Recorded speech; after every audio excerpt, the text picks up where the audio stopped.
Welcome back. As smartphone tech seeks new solutions to accommodate bigger and better screens, the foldable smartphone became an inevitable answer. We have been talking about foldable phones for many years, but it's only now that they have gone mainstream.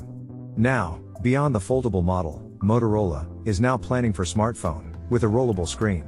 Want to know about it? Then stick till the end, and those who are watching, make sure to subscribe for more updates. Let's begin.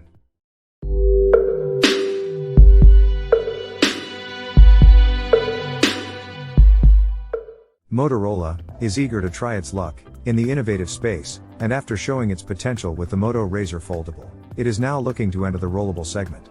LG has shown us what a rollable screen can offer on a smartphone, and during the Lenovo Tech World 2022 event, Motorola is looking to use its expertise and build a compelling product. Motorola teased a concept rollable phone, which vertically expands to convert a 5-inch screen into a 6.5-inch display. Motorola is offering a button on the side to make this transition happen.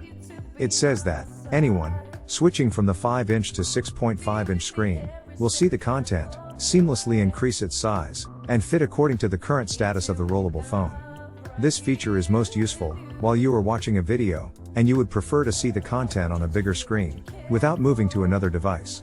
Lenovo will add more use cases for this dynamic screen feature, and we are eager to see where the brand can take this in the future.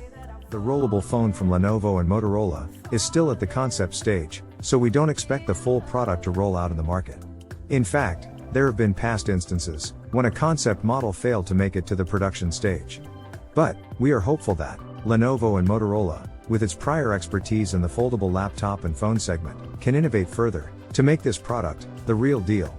LG had to end its rollable phone project. Let's see if Motorola can take it further.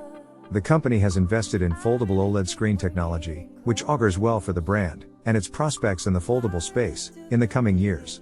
That's the video, guys. Hope it is useful, and if you have any suggestions, feel free to comment, and don't forget to subscribe for more updates. See you in the next video. Until then, goodbye.